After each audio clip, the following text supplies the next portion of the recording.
श्रीमद् भगवद गीता एक दिव्य ज्ञान, एक अनमोल उपदेश और जीवन का वास्तविक मार्गदर्शन। यह केवल एक ग्रंथ नहीं बल्कि संपूर्ण मानवता के लिए एक दिशा है। आज हम गीता के पहले अध्याय अर्जुन विषाद योग को समझेंगे। इस अध्याय में महाभारत के युद्ध के प्रारंभिक क्षणों का वर्णन है, जहां अर्जुन अपने कर्तव्य और धर्म के द्वंद्व में फंस जाते हैं। शत्रु पक्ष में अपने बंधु बांधवों को देख अर्जुन मोह और शोक से ग्रसित हो जाते हैं और उनके मन में गहन प्रश्न उठते हैं। इस वीडियो में हम 1 से 47 श्लोकों को विस्तार से समझेंगे। हर श्लोक में छिपे गूढ़ रहस्य, अर्जुन की मनःस्थिति और भगवान श्री कृष्ण की दिव्य दृष्टि को जानेंगे। सभी 47 श्लोकों का अर्थ और भावार्थ, युद्ध के पहले अर्जुन का मनोवैज्ञानिक संघर्ष, कर्म और धर्म की गहरी समझ, अर्जुन का मोह और श्री कृष्ण की शरणागति की ओर पहला कदम। तो आइए इस पावन ग्रंथ के पहले अध्याय की इस आध्यात्मिक यात्रा पर हमारे साथ चलें। ज्ञान, भक्ति और धर्म की इस खोज में आप भी सहभागी बने। हरि ओम तत्सत। अगर आप गीता के दिव्य ज्ञान को जीवन में अपनाना चाहते हैं तो इस वीडियो को अंत तक देखें, लाइक करें और हमारे चैनल को सब्सक्राइब करें। गीता का हर श्लोक हमें जीवन का सच्चा मार्ग दिखाता है। श्रीमद् भगवद गीता अध्याय 1 श्लोक 1। धृतराष्ट्र उवाच धर्म क्षेत्रे कुरुक्षेत्रे संवेता युयुत्सव मामकाः पांडवाश्चैव किम कुर्वत संजय। इस श्लोक में धृतराष्ट्र, जो कि जन्म से अंधे थे, अपने मंत्री संजय से युद्ध भूमि कुरुक्षेत्र की स्थिति के बारे में पूछते हैं। धर्म क्षेत्रे कुरुक्षेत्रे, कुरुक्षेत्र को धर्म भूमि कहा गया है, जहां कई यज्ञ और तप हुए थे। संवेता युयुत्सव, युद्ध के इच्छुक दोनों पक्ष वहां एकत्र हो चुके थे। मामकाः पांडवाश्चैव, यहां धृतराष्ट्र ने अपने पुत्रों को मामकाः कहा, जबकि पांडवों के लिए अलग शब्द प्रयोग किया, जिससे उनकी पक्षपातपूर्ण मानसिकता झलकती है। किम कुर्वत संजय, वे यह जानना चाहते हैं कि धर्म भूमि का प्रभाव युद्ध की मानसिकता पर पड़ा या नहीं। धृतराष्ट्र को यह भय था कि कहीं इस भूमि का प्रभाव उनके पुत्रों पर न पड़ जाए और वे धर्म के मार्ग पर न आ जाए। यह श्लोक मोह और पक्षपात को दर्शाता है, जो अधर्म की ओर ले जाता है। जीवन भी एक कुरुक्षेत्र के समान है, जहां हमें सही और गलत का चुनाव करना होता है। यह प्रश्न केवल युद्ध का नहीं बल्कि मानव जीवन में धर्म अधर्म के संघर्ष का प्रतीक है। श्रीमद् भगवद गीता अध्याय 1 श्लोक 2। संजय उवाच दृष्ट्वा तु पांडवानिकम व्यूढ़म दुर्योधनस्तदा आचार्यमुपसंगम्य राजा वचनम ब्रवीत।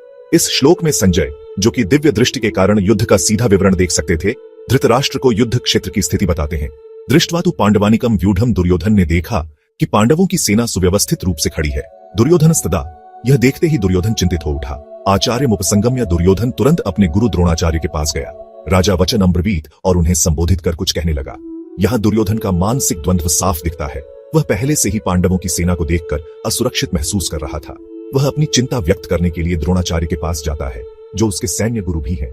दुर्योधन का यह व्यवहार उसकी असुरक्षा और भय को दर्शाता है।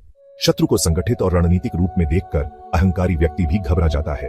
यह श्लोक हमें यह सिखाता है कि केवल शक्ति ही पर्याप्त नहीं, बल्कि सुव्यवस्थित योजना और रणनीति भी आवश्यक होती है। श्रीमद् भगवद गीता अध्याय 1 श्लोक 3। पश्येता पांडुपुत्राणामाचार्य महती चमूम व्यूढ़ा द्रुपद पुत्रेण तव शिष्येण धीमता। इस श्लोक में दुर्योधन अपने गुरु द्रोणाचार्य को पांडवों की विशाल सेना की ओर देखने के लिए कहता है। पश्य एता, देखिए इस महान सेना को। दुर्योधन अपने गुरु का ध्यान पांडवों की संगठित सेना की ओर आकर्षित कर रहा है। पांडुपुत्राणाम महती चमूम, यह सेना पांडवों की है और बहुत ही विशाल और प्रभावशाली दिख रही है। व्यूढ़ान द्रुपद पुत्रेण, इस सेना को पांडवों के सेनापति धृष्टद्युम्न, जो कि द्रुपद के पुत्र हैं, ने रणनीतिक ढंग से व्यवस्थित किया है। तव शिष्येण धीमता, यह एक विशेष रूप से ध्यान देने योग्य बात है कि धृष्टद्युम्न द्रोणाचार्य का ही शिष्य था, लेकिन अब वह अपने ही गुरु के खिलाफ युद्ध में खड़ा है। यहां दुर्योधन की चिंता साफ झलकती है। वह यह इंगित करता है कि गुरु द्रोण के अपने ही शिष्य ने इस युद्ध में पांडवों की सेना को कुशलतापूर्वक संगठित किया है। यह कूटनीतिक और मनोवैज्ञानिक दबाव बनाने का प्रयास भी हो सकता है, जिससे द्रोणाचार्य के मन में पांडवों के प्रति कोई दुर्भावना उत्पन्न हो। युद्ध केवल बाहरी रणनीति से नहीं बल्कि मानसिक दृढ़ता से भी लड़ा जाता है। जो हमारे शिक्षक होते हैं, उनके ज्ञान का उपयोग सही दिशा में करना ही बुद्धिमानी है। यह श्लोक हमें यह सिखाता है कि केवल गुरु से शिक्षा प्राप्त करना ही पर्याप्त नहीं, बल्कि उसे सही मार्ग पर उपयोग करना भी उतना ही महत्वपूर्ण है। श्रीमद् भगवद गीता अध्याय 1 श्लोक 4। अत्र शूरा महेश्वासा भीमार्जुन समायुद्धि युयुधानो विराटश द्रुपदश महारथा। इस श्लोक में दुर्योधन पांडवों की सेना में उपस्थित वीरों का वर्णन कर रहा है। वह अपने गुरु द्रोणाचार्य को बताता है कि पांडवों की सेना में कई महान धनुर्धर, महेश्वास और युद्ध में सक्षम योद्धा उपस्थित हैं। अत्र शूरा, यहाँ पांडवों की सेना में बहुत से पराक्रमी योद्धा हैं। महेश्वासा ये सभी महान धनुर्धर हैं जो धनुष और बाण चलाने में अत्यंत निपुण हैं। भीमार्जुन समायुद्ध, यह योद्धा युद्ध में भीम और अर्जुन के समान शक्तिशाली हैं। दुर्योधन जानता था कि भीम और अर्जुन सबसे बड़े युद्ध नायक हैं, इसलिए वह अपने गुरु को यह दिखाने का प्रयास कर रहा है कि पांडवों की सेना भी कमजोर नहीं है। युयुधानः विराटश्च द्रुपदश्च महारथः। युयुधान सात्यकी श्री कृष्ण के प्रिय मित्र और योद्धा। विराट मत्स्य देश के राजा जिन्होंने पांडवों को अज्ञातवास में शरण दी थी। द्रुपद पांचाल देश के राजा और धृष्टद्युम्न एवं द्रौपदी के पिता। दुर्योधन यह समझाने की कोशिश कर रहा है कि पांडवों की सेना केवल संख्या में ही नहीं बल्कि युद्ध कौशल में भी अत्यंत बलशाली है। श्रीमद् भगवद गीता अध्याय 1 श्लोक 5। धृष्टकेतुश्च कितानः काशीराजश्च वीर्यवान पुरुजित कुंती भोजश्च शैब्यश्च नरपुंगवः। इस श्लोक में दुर्योधन पांडवों की सेना के अन्य महायोद्धाओं का वर्णन कर रहा है। वह अपने गुरु द्रोणाचार्य को यह बताने का प्रयास कर रहा है कि पांडवों की ओर से कई पराक्रमी राजा और वीर योद्धा युद्ध के लिए तैयार हैं। धृष्टकेतु चेदी देश के राजा शिशुपाल के पुत्र थे। वे एक शक्तिशाली योद्धा और पांडवों के प्रति निष्ठावान थे। चेकितानः, यह वृष्णि वंश के महान योद्धा थे जो श्री कृष्ण की सेना से आए थे और पांडवों के पक्ष में युद्ध कर रहे थे। काशी राजा, काशी के राजा जो अत्यंत वीर और पराक्रमी योद्धा थे। पुरुजित और कुंती भोज, ये दोनों मातृकुल से पांडवों के संबंधी थे। कुंती भोज पांडवों की माता कुंती के पालक पिता थे। ये भी युद्ध में कुशल थे। शैब्य, यह एक वृद्ध परंतु अत्यंत पराक्रमी राजा थे जो धर्म के मार्ग पर चलने वाले थे और पांडवों के प्रति निष्ठावान थे। दुर्योधन द्वारा यह सभी योद्धाओं का उल्लेख करने का मुख्य उद्देश्य गुरु द्रोण को यह दिखाना था कि पांडवों की सेना में केवल अर्जुन और भीम ही नहीं बल्कि अनेक अन्य महान योद्धा भी मौजूद हैं। इस श्लोक से हमें यह सीख मिलती है कि धर्म और न्याय की रक्षा के लिए हर समय योद्धा तैयार रहते हैं। सफलता के लिए केवल बाहरी शक्ति नहीं बल्कि सच्चे और समर्पित सहयोगियों की भी आवश्यकता होती है। पांडवों की सेना न केवल संख्या में बल्कि योग्यता में भी अत्यंत बलशाली थी। श्रीमद् भगवद गीता अध्याय 1 श्लोक 6। युद्धामन्युश्च विक्रांत उत्तमोजाश्च वीर्यवान सौभद्रो द्रौपदेयाश्च सर्व एव महारथा। इस श्लोक में दुर्योधन पांडवों की सेना में मौजूद अन्य शक्तिशाली योद्धाओं का वर्णन कर रहा है। वह अपने गुरु द्रोणाचार्य को बताने का प्रयास कर रहा है कि पांडवों की ओर से अनेक महारथी योद्धा युद्ध के लिए तैयार हैं। युद्धामन्यु यह पांचाल देश के एक पराक्रमी राजकुमार थे और अर्जुन के प्रिय मित्र थे। यह भीष्म और द्रोण से युद्ध करने में अग्रणी थे। उत्तमौजा यह भी पांचाल देश के ही एक वीर योद्धा थे और युद्धामन्यु के समान ही शस्त्र विद्या में निपुण थे। सौभद्र अभिमन्यु यह अर्जुन के पुत्र और सुभद्रा के बेटे थे। अभिमन्यु ने चक्रव्यूह भेदन की अद्भुत कला अर्जुन से सीखी थी और वे एक अत्यंत प्रतिभाशाली एवं वीर योद्धा थे। द्रौपदेय द्रौपदी के 5 पुत्र। पांडवों और द्रौपदी के 5 पुत्र प्रतिविंध्य युधिष्ठिर के पुत्र सुतसोम, भीम के पुत्र श्रुतकीर्ति, अर्जुन के पुत्र शतानीक, नकुल के पुत्र श्रुतसेन, सहदेव के पुत्र, ये सभी शास्त्र विद्या में निपुण और महारथी थे। दुर्योधन यहाँ गुरु द्रोण को यह दिखाने का प्रयास कर रहा है कि पांडवों की सेना न केवल संख्या में अधिक है बल्कि उनकी सेना में सभी महान योद्धा भी शामिल हैं। संगठन में शक्ति होती है, केवल एक योद्धा नहीं बल्कि पूरी सेना के सामूहिक प्रयास से जीत सुनिश्चित होती है। धर्म और सत्य के मार्ग पर चलने वालों को हमेशा योग्य योद्धाओं और सच्चे सहयोगियों का समर्थन मिलता है। इस श्लोक से हमें यह प्रेरणा मिलती है कि शक्ति, बुद्धि और संगठन तीनों का सही उपयोग सफलता की कुंजी है। श्रीमद् भगवद गीता अध्याय 1 श्लोक 7। अस्माकं तु विशिष्टा ये तानिबोध द्विजोत्तम नायका मम सैन्यस्य संख्यार्थम तान ब्रवीमि। तेज श्लोक में दुर्योधन अपने गुरु द्रोणाचार्य से कहता है कि हे द्विजोत्तम श्रेष्ठ ब्राह्मण, अब आप हमारी सेना में जो विशिष्ट और महान योद्धा है उन्हें भी सुनिए। मैं अपने सेना के प्रमुख नायकों के नाम आपको बताने जा रहा हूं। इस श्लोक में दुर्योधन का अहंकार और आत्मविश्वास स्पष्ट रूप से दिखाई देता है। वह यह दर्शाना चाहता है कि पांडवों की सेना में भले ही महान योद्धा है लेकिन उसकी अपनी सेना भी किसी से कम नहीं है। वह अपने महानतम योद्धाओं को गिनवाकर यह संकेत देना चाहता है कि कौरवों की सेना भी युद्ध में विजय प्राप्त करने के लिए पूरी तरह सक्षम है। स्वयं की सेना और शक्ति को पहचानना महत्वपूर्ण है लेकिन यह अहंकार में परिवर्तित नहीं होना चाहिए। किसी भी युद्ध या जीवन के संघर्ष में केवल संख्या नहीं बल्कि नेतृत्व और रणनीति भी मायने रखती है। सच्चा नेतृत्व अपनी शक्ति को पहचानता है लेकिन विनम्रता के साथ। श्रीमद् भगवद गीता अध्याय 1 श्लोक 8। भवान भीष्मश्च कर्णश्च कृपश्च समितिंजय अश्वत्थामा विकर्णश्च सौमदत्तिस्तथैव च। इस श्लोक में दुर्योधन गुरु द्रोणाचार्य को अपनी सेना के शक्तिशाली योद्धाओं के बारे में बताता है।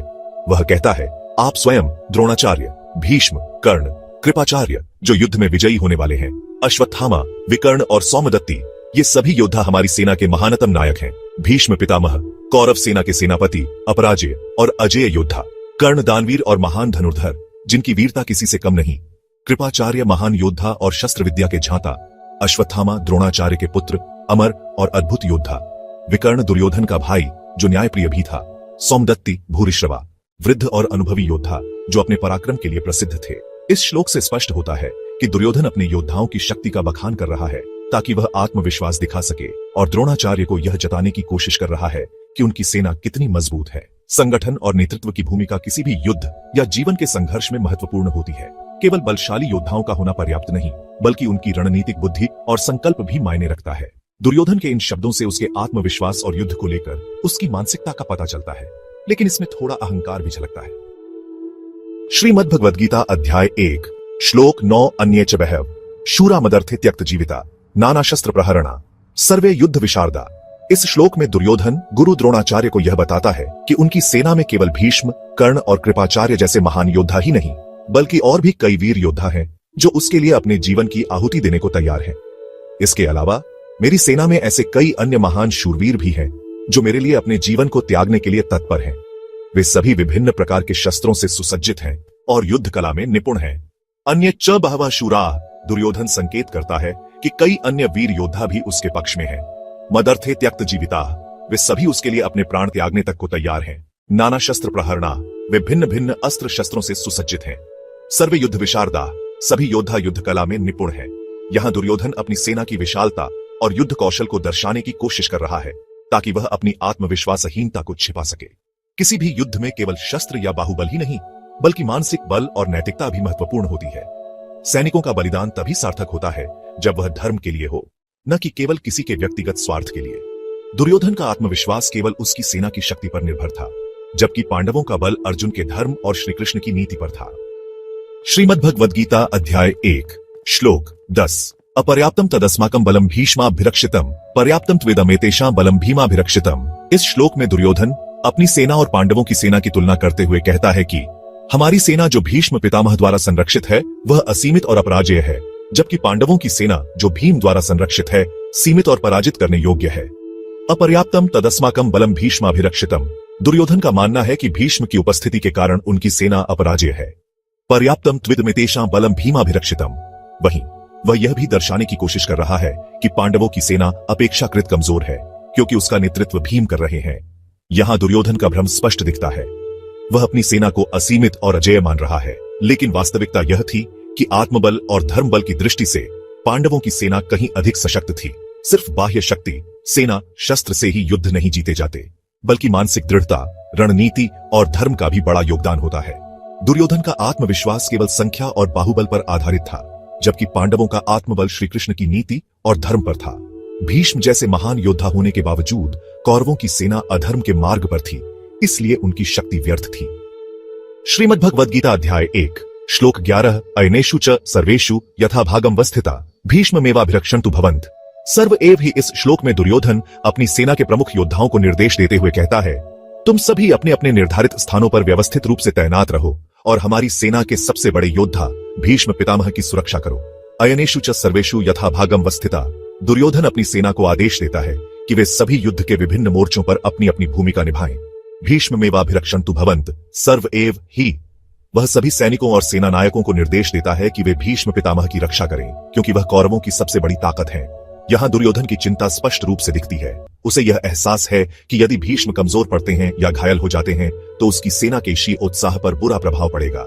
इसलिए वह अपनी पूरी सेना को भीष्म की रक्षा के लिए तैनात करने का आदेश देता है।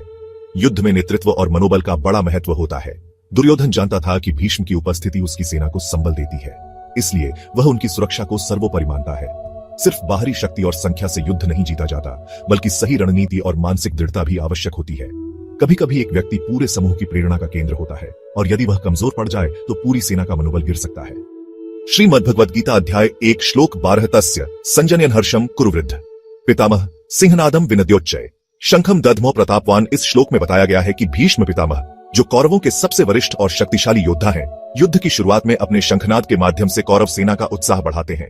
तस्य संजनयन् हर्षम, दुर्योधन को प्रसन्न करने के लिए कुरुवृद्ध पितामह, कौरव वंश के सबसे वरिष्ठ योद्धा भीष्म पितामह, सिंहनादम विनद्योच्चय, सिंह के समान गर्जना करते हुए, शंखम दध्मो प्रतापवान, प्रतापी भीष्म ने अपने शंख को ऊंचे स्वर में बजाया। भीष्म का शंखनाद कौरवों को यह विश्वास दिलाने के लिए था कि उनकी सेना अजेय है और युद्ध के लिए पूरी तरह तैयार है। शंखनाद सिर्फ युद्ध की घोषणा नहीं, बल्कि वीरता, जोश और ऊर्जा का प्रतीक है। युद्ध से पहले आत्मविश्वास और मनोबल बनाए रखना बहुत जरूरी होता है, और भीष्म ने अपने शंखनाद से कौरव सेना को उत्साहित किया। नेतृत्व की ताकत यह होती है कि वह अपने अनुयायियों में विश्वास और साहस भर दे। भीष्म पितामह ने यही किया। श्रीमद् भगवद गीता अध्याय 1 श्लोक 13 तत् शंखाश्च भैर्यश्च पणवानक गोमुखा सहसैवाभ्य हन्यन्त स शब्दस्तु मूलो भवत्। इस श्लोक में युद्ध भूमि का अद्भुत वर्णन किया गया है, जहां विभिन्न वाद्य यंत्रों की ध्वनि से पूरा कुरुक्षेत्र गूंज उठा। ततः शंखाश्च भैर्यश्च, इसके बाद शंख और भेरी बड़ी युद्ध ड्रम बजाई गई। पणवानक गोमुखा, पणव आनक छोटे नगाड़े और गोमुख विशेष युद्ध वाद्य भी बजाए गए।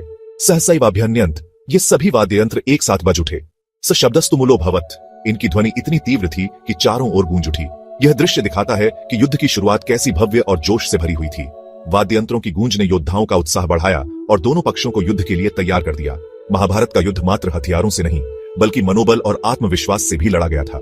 शंखनाद और वाद्य यंत्रों की ध्वनि सिर्फ शोर नहीं, बल्कि ऊर्जा, जोश और वीरता का प्रतीक होती है। युद्ध में जाने से पहले मानसिक और भावनात्मक रूप से तैयार होना बहुत जरूरी होता है। श्रीमद्भगवद गीता अध्याय 1 श्लोक 14 तत् श्वेतैर्हयैर्युक्ते महति स्यन्दने स्थितो माधव पांडवश्चैव दिव्यो शंखो प्रदद्मतु। इस श्लोक में भगवान श्री कृष्ण और अर्जुन के दिव्य शंखनाद का उल्लेख किया गया है, जो युद्ध की गंभीरता को और अधिक बढ़ा देता है।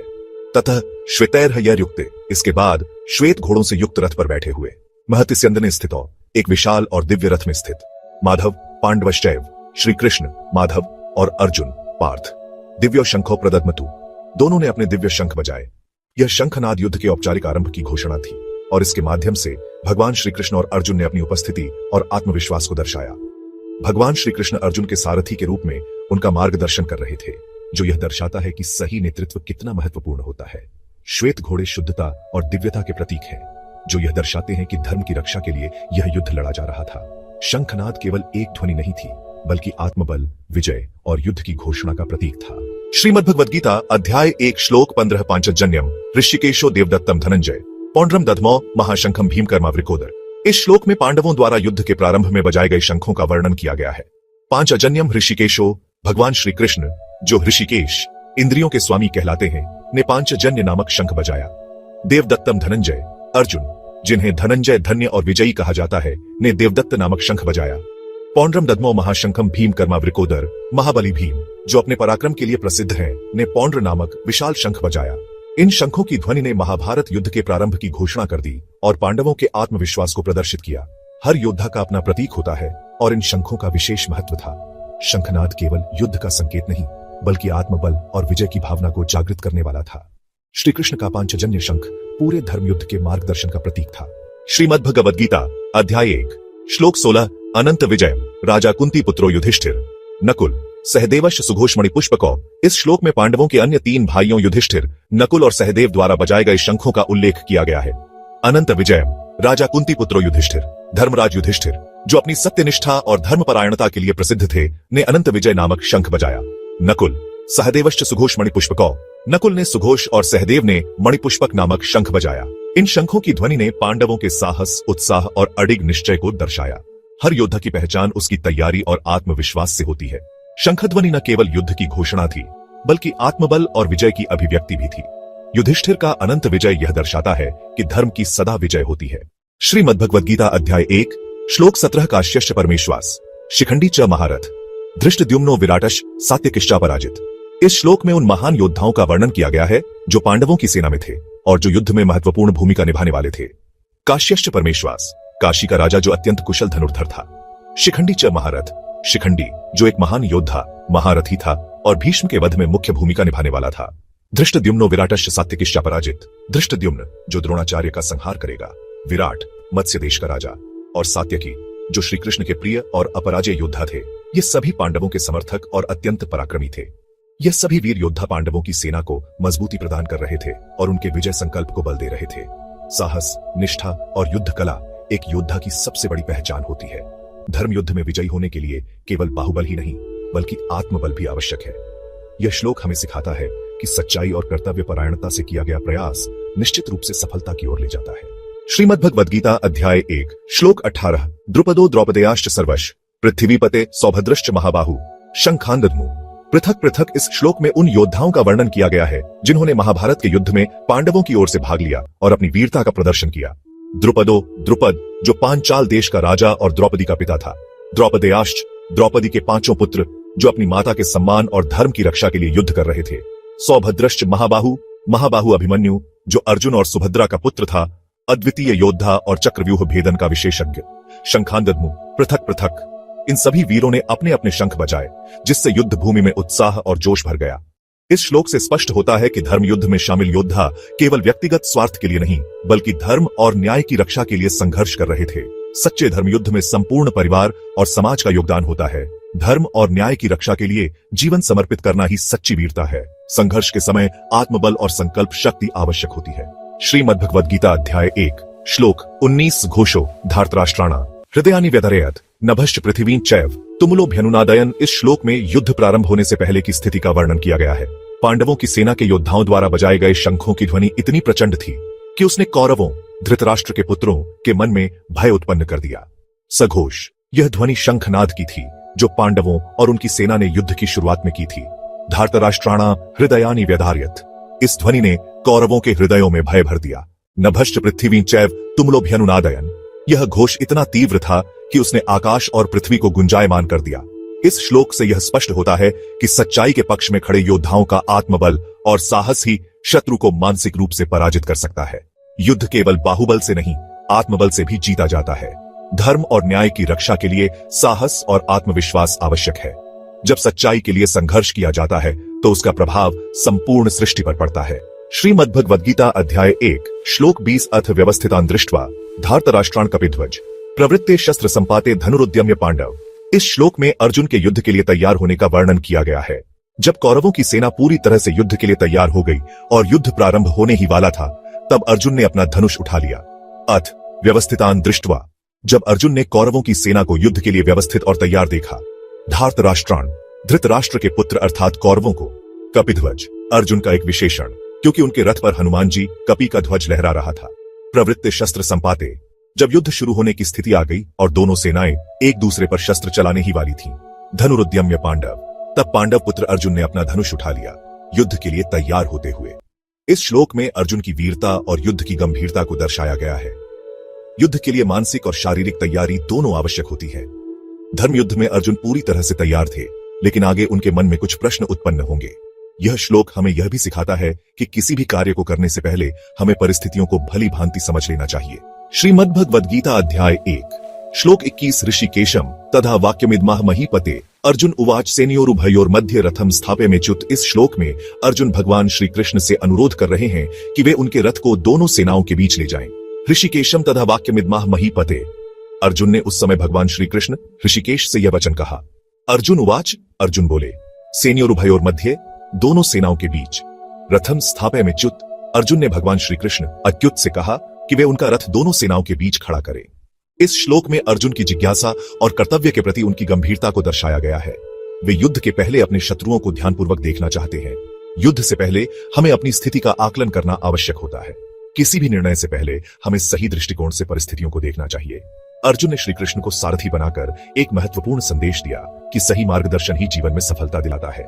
श्रीमद्भगवद्गीता अध्याय 1 श्लोक 22 यावदेतान् निरीक्षेऽहम् योद्धुकामानवस्थितान् कैर्मया सह योद्धव्यमस्मिन् रणसमुद्यमे। इस श्लोक में अर्जुन भगवान श्री कृष्ण से अनुरोध कर रहे हैं कि वे उनके रथ को युद्ध भूमि में आगे ले जाएं, ताकि वे यह देख सकें कि किन किन योद्धाओं से उन्हें युद्ध करना होगा। यावत एतान् निरीक्षेऽहम्, जब तक मैं इन योद्धाओं को अच्छे से देख न लूं। योद्धुकामानवस्थितान्, जो युद्ध करने के लिए खड़े हैं।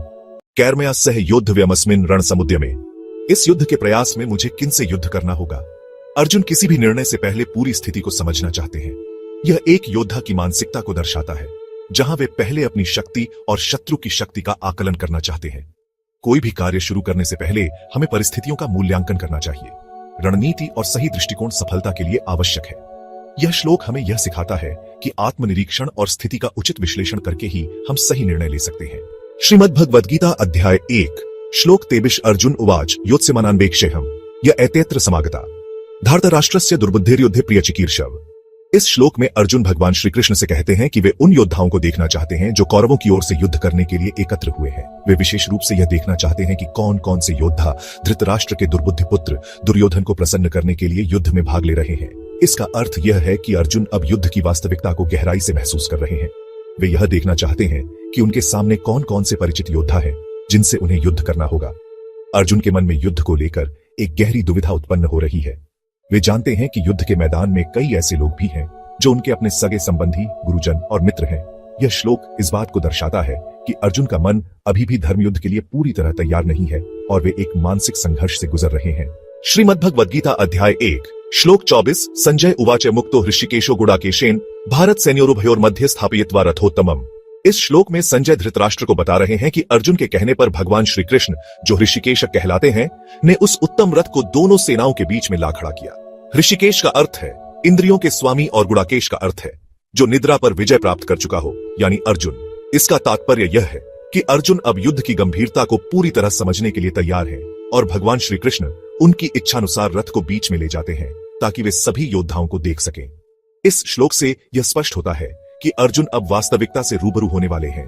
उन्होंने युद्ध के मैदान में खड़े होकर एक निर्णय लिया है कि वे पहले अपने शत्रु और संबंधियों को देखेंगे। भगवान श्री कृष्ण अर्जुन के सारथी के रूप में उनके आदेश का पालन करते हैं, लेकिन आगे चलकर वही श्री कृष्ण अर्जुन को गीता का दिव्य ज्ञान देंगे।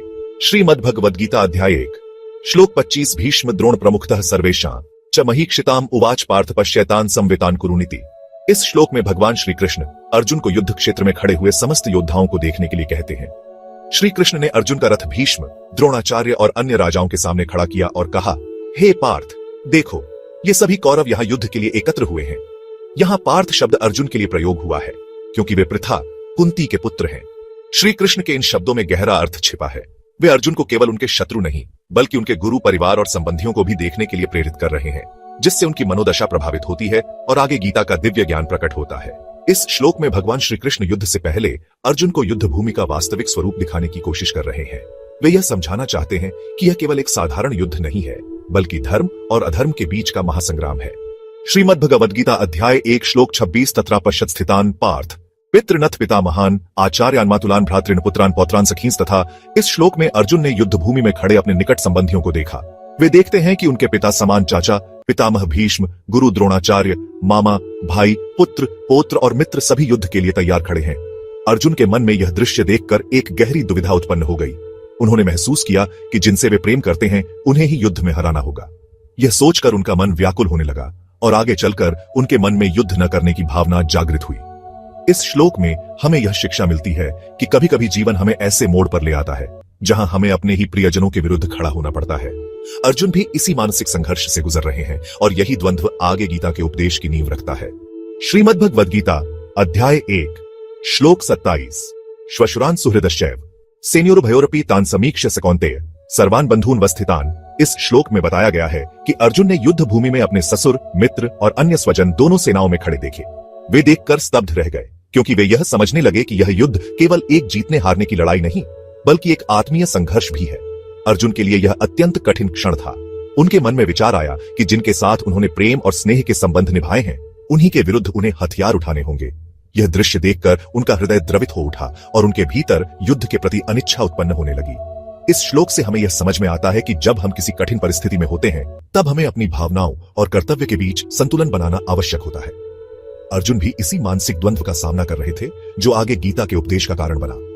श्रीमद्भगवद्गीता अध्याय 1 श्लोक 28 कृपया पर्याविष्टो विषिदन्निदं ब्रवीत अर्जुन उवाच दृष्ट्वेमं स्वजनम। कृष्ण युयुत्सु समुपस्थितम। इस श्लोक में अर्जुन कहते हैं, हे कृष्ण, जब मैं अपने स्वजनों को युद्ध के लिए तैयार देखता हूं तो मेरा हृदय करुणा से भर जाता है और मैं अत्यंत दुखी हो जाता हूं। अर्जुन ने जब युद्ध भूमि में अपने परिवार, गुरुजनों और मित्रों को देखा तो वे गहरे मानसिक संकट में पड़ गए।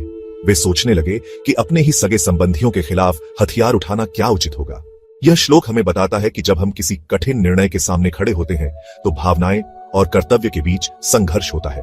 अर्जुन भी इसी मानसिक द्वंद्व में थे और यही गीता के उपदेश की शुरुआत का आधार बना। श्रीमद्भगवद्गीता अध्याय 1 श्लोक 29 सीदंति मम गात्राणि मुखम च परिशुष्यति वेपथुष शरीरे में रोमहर्षश्च जायते। अर्जुन अपने मानसिक और शारीरिक कष्ट को व्यक्त करते हुए कहते हैं, मेरे अंग शिथिल हो रहे हैं, मेरा मुख सूख रहा है, मेरे शरीर में कंपन हो रहा है और रोमांच उत्पन्न हो रहा है। इस श्लोक में अर्जुन के अंदर चल रही मानसिक उथल पुथल को दर्शाया गया है। जब वे अपने सगे संबंधियों को युद्ध के लिए तैयार देखते हैं तो उनका शरीर कमजोर पड़ने लगता है और मन में एक गहरी दुविधा उत्पन्न होती है। यह दर्शाता है कि अत्यधिक भावनात्मक तनाव का प्रभाव केवल मन पर ही नहीं बल्कि शरीर पर भी पड़ता है। जब हम किसी कठिन परिस्थिति में होते हैं और मानसिक रूप से विचलित हो जाते हैं तो हमारा शरीर भी प्रभावित होता है। यह श्लोक हमें सिखाता है कि किसी भी चुनौतीपूर्ण स्थिति में हमें अपने मन और शरीर पर नियंत्रण रखना चाहिए और धैर्यपूर्वक निर्णय लेना चाहिए। श्रीमद्भगवद गीता अध्याय 1 श्लोक 30 गांडीवम स्रंसते हस्तात्वक चैव परिदह्यते न च शक्नोम्यवस्थातु भ्रमतीव च मे मन। इस श्लोक में अर्जुन अपने मानसिक और शारीरिक पीड़ा को और गहराई से व्यक्त करते हैं। वे कहते हैं, गांडीव धनुष मेरे हाथ से गिर रहा है, मेरी त्वचा जल रही है, मैं खड़ा नहीं रह पा रहा हूं और मेरा मन चक्कर खा रहा है। इससे यह स्पष्ट होता है कि अर्जुन भीषण मानसिक संघर्ष से जूझ रहे हैं। जब कोई व्यक्ति अत्यधिक तनाव या भय की स्थिति में होता है तो उसका शरीर भी उस तनाव को झेल नहीं पाता। अर्जुन के भीतर असमंजस और मोह इतना अधिक बढ़ चुका है कि वे युद्ध भूमि में अपने कर्तव्य का पालन करने में असमर्थ महसूस कर रहे हैं। यह श्लोक हमें यह सिखाता है कि जब हम किसी भावनात्मक उथल पुथल में होते हैं तो यह केवल हमारे मन को ही नहीं बल्कि हमारे शरीर को भी प्रभावित करता है। लेकिन हमें ऐसे समय में आत्मनियंत्रण और धैर्य बनाए रखना चाहिए और अपने कर्तव्यों से पीछे नहीं हटना चाहिए। श्रीमद्भगवद गीता अध्याय 1 श्लोक 31 निमित्तानि च पश्यामि विपरीतानि केशव न च श्रेयोनु पश्यामि हत्वा स्वजन माहवे। इस श्लोक में अर्जुन भगवान श्री कृष्ण से कहते हैं, हे केशव, मैं केवल अशुभ संकेत देख रहा हूं, मुझे अपने स्वजनों का वध करने से कोई भी कल्याणकारी परिणाम नहीं दिखाई दे रहा है। अर्जुन यहां यह व्यक्त कर रहे हैं कि उनके मन में भारी संशय उत्पन्न हो गया है। उन्हें ऐसा प्रतीत हो रहा है कि यह युद्ध केवल विनाश और दुख ही लेकर आएगा। उनके भीतर एक नैतिक दुविधा उत्पन्न हो गई है जहां उन्हें धर्म और मोह के बीच का अंतर स्पष्ट नहीं हो रहा है। यह श्लोक हमें यह सिखाता है कि जब हम कठिन परिस्थितियों में होते हैं तो कभी कभी हमें अपने निर्णय विपरीत प्रतीत होते हैं, किंतु जीवन में हर कार्य का एक गहरा उद्देश्य होता है जिसे हम अपने सीमित दृष्टिकोण से तुरंत नहीं समझ सकते। हमें धैर्य और विवेक के साथ सही मार्ग का चयन करना चाहिए। श्रीमद्भगवद गीता अध्याय 1 श्लोक 32 न कांक्षे विजयम कृष्ण न च राज्यम सुखानि च कि नो राज्यन गोविंद किम भोगैर्जीवितेन। वह इस श्लोक में अर्जुन श्री कृष्ण से कहते हैं, हे कृष्ण, मुझे न तो विजय की इच्छा है, न राज्य की और न ही सुखों की। हे गोविंद, हमारे लिए इस राज्य, भोग और जीवन का क्या उपयोग है। अर्जुन के हृदय में मोह और दया का भाव उमड़ पड़ा है।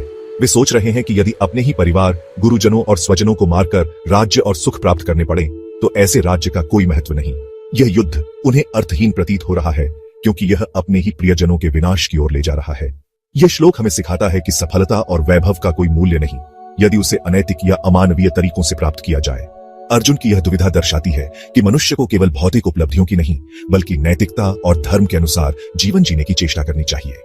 श्रीमद्भगवद गीता अध्याय 1 श्लोक 33 येषामर्थे कांक्षितम नो राज्यम भोगा सुखानि च त इमेव स्थिता युद्धे प्राणांस त्यक्त्वा धनानि च। इस श्लोक में अर्जुन श्री कृष्ण से कहते हैं, जिनके लिए हमने राज्य, भोग और सुखों की इच्छा की थी वे ही अपने प्राणों और धन को त्याग कर इस युद्ध में खड़े हैं। यहाँ अर्जुन यह अनुभव कर रहे हैं कि जिन स्वजनों के लिए वह राज, सुख और भोग चाहते थे वे ही अब युद्ध भूमि में अपने जीवन की आहुति देने को तैयार हैं। इससे अर्जुन के मन में गहरा वैराग्य उत्पन्न हो रहा है और वे युद्ध को व्यर्थ मानने लगते हैं। यह श्लोक हमें यह समझाता है कि भौतिक सुख साधन तब निरर्थक हो जाते हैं जब उन्हें प्राप्त करने के लिए हमें अपने ही प्रियजनों का त्याग करना पड़े। यह हमें यह भी सिखाता है कि निर्णय लेने से पहले हमें उसके नैतिक और भावनात्मक पहलुओं पर गहराई से विचार करना चाहिए। श्रीमद्भगवद गीता अध्याय 1 श्लोक 34 साचार्य पितर पुत्रास्तथैव च पितामहा मातुला श्वशुरा पौत्रा श्याला संबंधिनस्तथा। इस श्लोक में अर्जुन युद्ध भूमि में खड़े अपने स्वजनों को देखकर अत्यंत व्याकुल हो जाते हैं। वे श्री कृष्ण से कहते हैं, हे माधव, इस युद्ध में हमारे गुरुजन, पिता, पुत्र, पितामह, मामा, श्वशुर, पौत्र, साले और अन्य संबंधी भी खड़े हैं। अर्जुन का हृदय करुणा से भर जाता है क्योंकि वे देख रहे हैं कि जिनके साथ उन्होंने जीवन भर प्रेम और स्नेह का संबंध रखा उन्हीं के विरुद्ध उन्हें अब शस्त्र उठाना होगा। यह श्लोक हमें यह सिखाता है कि युद्ध और टकराव केवल बाहरी नहीं होते, वे हमारे भीतर भी चलते हैं। जब हमें अपने ही प्रियजनों के खिलाफ निर्णय लेना पड़े तो यह हमारे मन में द्वंद्व और दुख उत्पन्न कर सकता है। अर्जुन इसी आंतरिक संघर्ष का अनुभव कर रहे हैं। श्रीमद्भगवद गीता अध्याय 1 श्लोक 35 एतान्न हन्तुमिच्छामि घ्नतोपि मधुसूदन अपि त्रैलोक्य राज्यस्य हेतो किन्नु महि कृते। इस श्लोक में अर्जुन युद्ध को लेकर अपने मन के गहरे द्वंद्व को प्रकट करते हैं। वे श्री कृष्ण से कहते हैं, हे मधुसूदन, मैं अपने स्वजनों का वध नहीं करना चाहता, भले ही वे मुझे मारने को तत्पर हों। यदि मुझे इसके बदले तीनों लोकों का राज्य भी मिले तब भी मैं इन्हें नहीं मार सकता। फिर केवल इस पृथ्वी के लिए क्यों लड़ूं? अर्जुन को इस बात का एहसास हो रहा है कि सत्ता, वैभव और समृद्धि से बढ़कर रिश्तों की अहमियत होती है। वह यह सोचकर दुखी हैं कि युद्ध के बाद यदि अपने ही नहीं रहेंगे तो यह जीत किस काम की। यह श्लोक हमें यह सिखाता है कि केवल भौतिक उपलब्धियां ही जीवन का उद्देश्य नहीं होनी चाहिए। परिवार, नैतिकता और करुणा भी उतने ही महत्वपूर्ण हैं।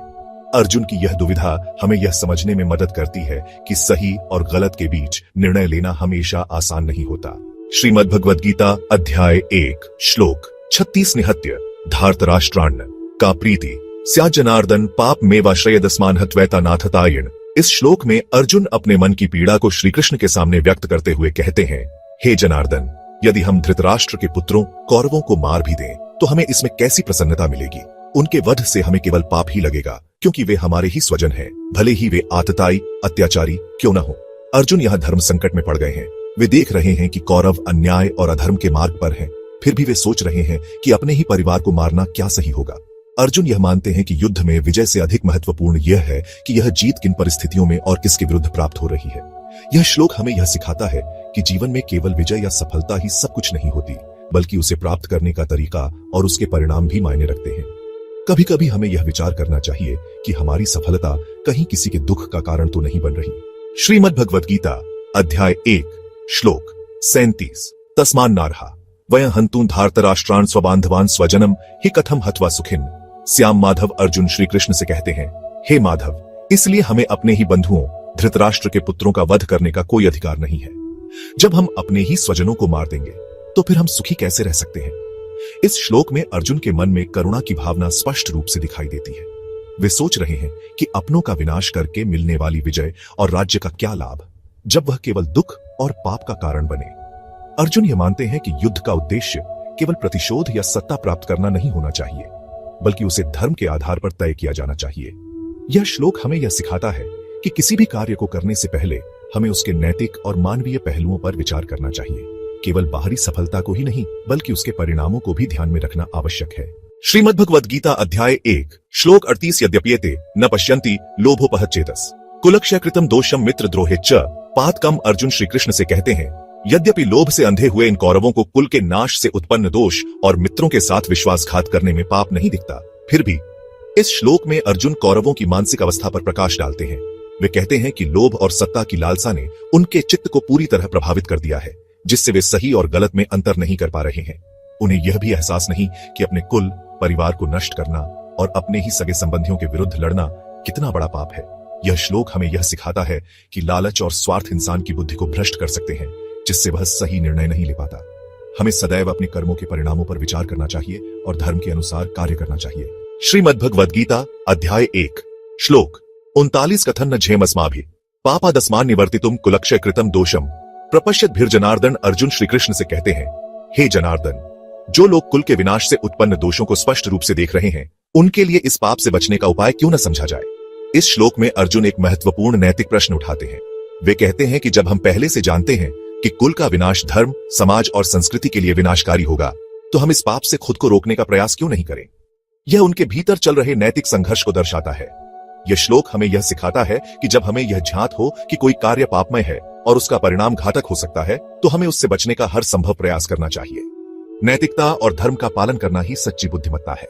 श्रीमद् भगवद गीता अध्याय 1 श्लोक 40 कुलक्षय प्रणश्यन्ति कुल धर्मः सनातनः धर्मे नष्टे कुलम कृत्स्नम धर्मो विभवत्युत। अर्जुन श्री कृष्ण से कहते हैं, हे कृष्ण, जब कुल का विनाश होता है तो उस कुल के सनातन धर्म भी नष्ट हो जाते हैं, और जब धर्म नष्ट हो जाता है तब संपूर्ण कुल में अधर्म हावी हो जाता है। इस श्लोक में अर्जुन समझा रहे हैं कि परिवार और समाज के धर्म व परंपराएं ही उनके अस्तित्व की रीढ़ होती हैं। यदि कुल का नाश हो जाता है तो वह परंपराएं भी नष्ट हो जाती हैं, जिससे अधर्म और अराजकता फैलने लगती है। यह श्लोक हमें यह सिखाता है कि धर्म और नैतिकता समाज की स्थिरता और प्रगति के लिए आवश्यक है। जब कोई समुदाय अपने नैतिक मूल्यों को खो देता है तो अधर्म, अन्याय और अशांति उस पर हावी हो जाते हैं। इसलिए कुल और समाज की रक्षा के लिए धर्म का पालन अनिवार्य है। श्रीमद् भगवद गीता अध्याय 1 श्लोक 41 अधर्माभिभवात् कृष्ण प्रदुष्यन्ति कुल स्त्रिय स्त्रीषु दुष्टासु वार्ष्णेय जायते वर्ण संकरः। अर्जुन श्री कृष्ण से कहते हैं, हे कृष्ण, जब अधर्म की प्रधानता हो जाती है तो कुल की स्त्रियां दूषित हो जाती हैं। हे वार्ष्णेय, जब स्त्रियां दूषित हो जाती हैं तो वर्ण संकर, वर्ण व्यवस्था का विघटन उत्पन्न होता है। इस श्लोक में अर्जुन समाज में स्त्रियों की पवित्रता और नैतिकता के महत्व को समझा रहे हैं। वे कहते हैं कि जब युद्ध और अधर्म के कारण कुल नष्ट होते हैं तो स्त्रियों की सुरक्षा और सम्मान भी खतरे में पड़ जाता है। इसका परिणाम यह होता है कि परिवार और समाज में अराजकता फैलती है, जिससे वर्ण संकर की स्थिति उत्पन्न होती है। यह श्लोक हमें यह सिखाता है कि समाज की शुद्धता और स्थिरता बनाए रखने के लिए धर्म का पालन आवश्यक है। स्त्रियों की मर्यादा और सम्मान की रक्षा करना पूरे समाज की जिम्मेदारी है, क्योंकि वे ही परिवार और संस्कृति की आधारशिला होती हैं। यदि यह संतुलन बिगड़ता है तो समाज में अराजकता और नैतिक पतन आ जाता है। श्रीमद् भगवद गीता अध्याय 1 श्लोक 42 संकरो नरकायैव कुलघ्नाना कुलस्य च पतन्ति पितरो ह्येषा लुप्त पिंडोदक क्रिया। अर्जुन श्री कृष्ण से कहते हैं, हे कृष्ण, जब वर्ण संकर उत्पन्न होता है तो कुल का नाश करने वालों और उनके वंश के लिए यह नरक का कारण बनता है। इनके पितर पूर्वज भी लुप्त पिंड और जल की क्रिया श्राद्ध तर्पण न मिलने के कारण गिर जाते हैं। इस श्लोक में अर्जुन बता रहे हैं कि यदि धर्म का पालन नहीं किया जाता और वर्ण संकर उत्पन्न होता है तो यह संपूर्ण कुल और पूर्वजों के लिए विनाशकारी हो जाता है। जब कुल नष्ट होता है तो श्राद्ध और तर्पण जैसी पवित्र परंपराएं समाप्त हो जाती है, जिससे पूर्वजों को आत्मिक शांति नहीं मिलती और वे नरकगामी हो जाते हैं। यह श्लोक हमें यह सिखाता है कि धर्म, परंपराओं और कुल की मर्यादा बनाए रखना बहुत आवश्यक है। यदि हम अपने पूर्वजों के प्रति अपने कर्तव्यों को भूल जाते हैं तो यह केवल वर्तमान पीढ़ी के लिए ही नहीं बल्कि संपूर्ण वंश के लिए हानिकारक हो सकता है। हमारे कर्म केवल हमें ही नहीं बल्कि हमारे पूर्वजों और आने वाली पीढ़ियों को भी प्रभावित करते हैं। श्रीमद् भगवद गीता अध्याय 1 श्लोक 43 दो शैरेतय कुल घ्नानाम वर्ण संकर कारकय उत्साद्यन्ते जाति धर्मा कुल धर्माश्च शाश्वता। अर्जुन श्री कृष्ण से कहते हैं, हे कृष्ण, कुल का नाश करने वालों के इन पापमय कर्मों के कारण वर्ण संकर उत्पन्न होता है, जिससे संपूर्ण जाति और कुल के शाश्वत सनातन धर्म नष्ट हो जाते हैं। इस श्लोक में अर्जुन यह बता रहे हैं कि जब कुल धर्म का पालन नहीं होता और वर्ण संकर उत्पन्न होता है तो पारिवारिक एवं सामाजिक मर्यादाएं समाप्त हो जाती हैं। जाति और कुल के स्थायी नियम एवं परंपराएं नष्ट होने लगती हैं, जिससे संपूर्ण समाज अनैतिकता और अराजकता की ओर बढ़ जाता है। यह श्लोक हमें यह सिखाता है कि धर्म, संस्कृति और कुल की मर्यादाओं का पालन करना आवश्यक है। यदि इन्हें नष्ट कर दिया जाता है तो समाज में अव्यवस्था फैल जाती है और नैतिक मूल्यों का ह्रास होता है। इसलिए धर्म और कुल परंपराओं को बनाए रखना न केवल व्यक्तिगत बल्कि समाज के उत्थान के लिए भी आवश्यक है। श्रीमद् भगवद गीता अध्याय 1 श्लोक 44 उत्सन्न कुल धर्माणा मनुष्याणाम जनार्दन नरकेनियतम वासो भवतीत्यनुशुश्रुम। अर्जुन श्री कृष्ण से कहते हैं, हे जनार्दन, जिन मनुष्यों के कुल धर्म नष्ट हो जाते हैं वे अनिश्चित काल तक नरक में वास करते हैं, ऐसा हमने सुना है। इस श्लोक में अर्जुन यह बता रहे हैं कि यदि कुल धर्म नष्ट हो जाते हैं तो समाज में नैतिक पतन होता है और अधर्म बढ़ता है। इसका परिणाम यह होता है कि ऐसे मनुष्यों को मृत्यु के बाद नरक में रहना पड़ता है। अर्जुन यहाँ पारंपरिक धार्मिक शिक्षाओं का हवाला देते हुए कहते हैं कि यह उन्होंने शास्त्रों और गुरुजनों से सुना है। यह श्लोक हमें यह सिखाता है कि धर्म और कुल परंपराओं का पालन करना अत्यंत आवश्यक है। जब मनुष्य अधर्म के मार्ग पर चलता है और कुल की मर्यादाओं को तोड़ता है तो उसे सांसारिक और आध्यात्मिक दोनों स्तरों पर कष्ट झेलना पड़ता है। इसलिए सदाचार और धार्मिक परंपराओं को बनाए रखना आवश्यक है। श्रीमद् भगवद गीता अध्याय 1 श्लोक 45 अहोबत महत्पापम कर्तुं व्यवसिता वयम यद्राज्य सुखलोभेन हंतु स्वजन मुद्यता। अर्जुन श्री कृष्ण से कहते हैं, अहो, यह तो बहुत बड़ा पाप है कि हम लोग राज्य और सुख के लोभ में अपने ही स्वजनों को मारने के लिए तैयार हो गए हैं। इस श्लोक में अर्जुन को युद्ध करने की प्रवृत्ति एक भारी पाप लगने लगती है। वे यह महसूस करते हैं कि केवल राज्य और सांसारिक सुखों की लालसा में वे अपने ही परिवारजनों और संबंधियों के संहार के लिए तत्पर हो गए हैं। इस विचार से अर्जुन अत्यंत दुखी हो जाते हैं और उन्हें यह समझ में आता है कि यह कृत्य अधर्म से भरा हुआ है। यह श्लोक हमें सिखाता है कि जब कोई कार्य लोभ, मोह या लालच के कारण किया जाता है तो वह धर्म संगत नहीं हो सकता। वास्तविक धर्म और कर्तव्य वही है जो पवित्रता, न्याय और नैतिकता पर आधारित हो। अर्जुन के इस भाव से हमें अपने जीवन में सही और गलत का विवेक रखने की प्रेरणा मिलती है। श्रीमद् भगवद गीता अध्याय 1 श्लोक 46 यदि मां प्रतिकारम शस्त्रम शस्त्रपाणे धार्तराष्ट्रारणे हन्युस्तन्मे क्षेमतरम भवेत्। अर्जुन श्री कृष्ण से कहते हैं, यदि मैं निःशस्त्र और बिना किसी प्रतिकार के युद्ध भूमि में खड़ा रहूं और कौरवों की सेना मुझे शस्त्रों से मार डाले तो भी यह मेरे लिए अधिक कल्याणकारी होगा। इस श्लोक में अर्जुन अपने कर्तव्य से विमुख होते हुए गहरे नैतिक द्वंद्व से गुजर रहे हैं। उन्हें यह युद्ध अन्यायपूर्ण और अधार्मिक लगने लगा है। वे सोचते हैं कि बिना प्रतिरोध किए मारे जाना भी उस पाप से बेहतर होगा जो अपने ही स्वजनों को मारने से प्राप्त होगा। अर्जुन का यह मानसिक संघर्ष उनकी करुणा, संवेदनशीलता और मोह को दर्शाता है जो उन्हें धर्म युद्ध से विमुख कर रहा है।